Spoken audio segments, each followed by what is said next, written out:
Hey you, and welcome to this video where I will help you out how you can make a thread on X. And for this we start with creating a tweet, and we will do that by tapping on the blue plus icon. And from here we can type in whatever we want, maybe something like how are you doing?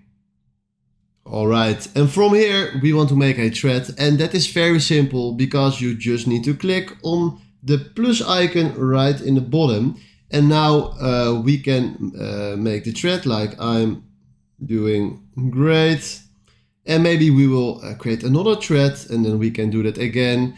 And after this, if I say now okay, we can tap on post all, and now he will create or tweet on Twitter.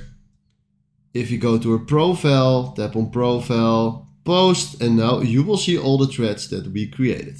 Alright, this is how it works, and if you find this helpful, please consider subscribing and give this video a like. And then for now, thanks for watching.